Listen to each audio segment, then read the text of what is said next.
Green کیا آپ جانتے ہیں ایک ایسا پھل بھی ہے اگر آپ اس کو کھانے کی پابندی کریں اور اس کو ریگولر کھائیں تو آپ کو 40 مردوں کے برابر طاقت دے سکتا ہے. جی ہاں 40 مردوں کے برابر. کیونکہ جب میں نے یوٹیوب پر ابھی موبائل وغیرہ پر دیکھ رہا تھا میں تو تھمبنیل پر یہی لکھا ہوا آ رہا ہے 40 مردوں کے برابر طاقت. 40 مردوں کا یہ تو سب مذاقی باتیں ہیں میرے خیال سے. 40 مردوں کے برابر کی طاقت تو یہ صرف نبیوں کے پاس ہوتی تھی اتنی طاقت تو. لیکن ہاں پھر بھی ہم یہ محاورہ استعمال کر سکتے ہیں کیونکہ وہ پھل ہے ہی ایسا. اور عرب کے جو حکیم ڈاکٹر ہیں وہ بڑے بڑے جو ان کے حکیم ہیں وہ کہتے ہیں کہ حاملہ عورتوں کو اس پھل کو خوب کھلاؤ کیونکہ اس سے جو بچہ پیٹ میں رہتا ہے خوبصورت پیدا ہوتا ہے. اور یہ ریسرچ میں ثابت بھی ہوا ہے. جی ہاں ایک ایسا پھل ہے. یہ جانتے ہیں اس پھل کے بارے میں کون سا پھل ہے اور اسلام اور طب نبوی میں اس کو اتنی اہمیت کیوں دی گئی ہے. سب سے پہلے اللہ کے نبی کا ارشاد دیکھتے ہیں. ابن ماجہ کی ایک حدیث ہے, حضرت طلحہ بن عبید اللہ سے روایت ہے کہ ان کو اللہ کے نبی نے کہا کہ اس پھل کو خوب کھایا کرو. یہ آدمی کا ہارٹ اٹیک کو روکتا ہے اور اس کے دماغ کو اس کے جسم کو تسلی دیتا ہے.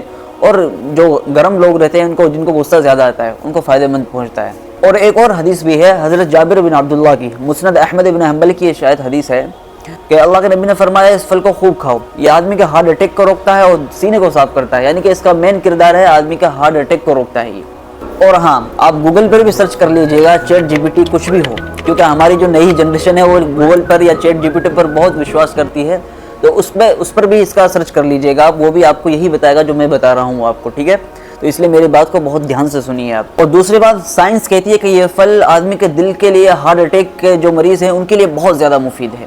اللہ کے نبی نے بھی یہی کہا حدیث کے اندر, ابن ماجہ کی جو حدیث ہے کہ دل کو سکون دیتا ہے اور ہارٹ اٹیک کے مریض کو پریشانی کو کم کرتا ہے.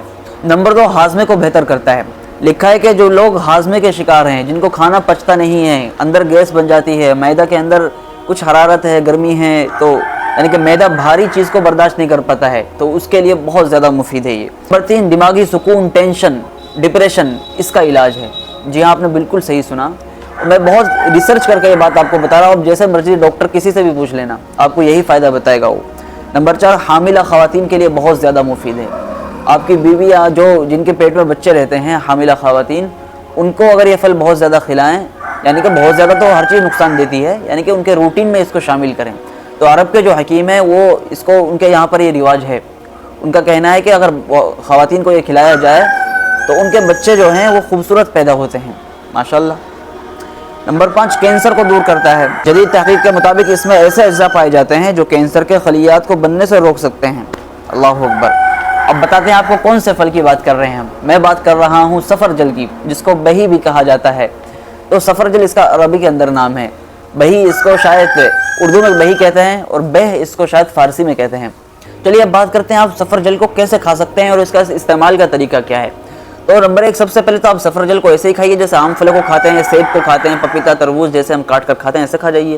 اور نمبر 2, اس کا آپ مربع بنا کر بھی کھا سکتے ہیں. مارکیٹ میں وہ دستیاب ہے, لیکن مجھے مارکیٹ کی چیزوں پر بالکل بھی بھروسہ نہیں رہتا ہے حقیقت بتاؤں تو اس لیے میں تو اپنے گھر کی جو نیچرل چیزیں ہاتھ سے بنائی جاتی ہیں انہی پر وشواس کرتا ہوں. تو لیکن اگر مربع بنانا جانتے ہیں تو اس کو بنا کر رکھ لیں, وہ بھی آپ کھا سکتے ہیں, یہ بھی اچھا ہے. تو مجھے امید ہے کہ آپ کو میری یہ باتیں ضرور اچھی لگی ہوں گی. اگر آپ کو اچھی لگے تو دوسروں تک بھی اس کو ضرور شیئر کیجیے. ٹھیک ہے, السلام علیکم.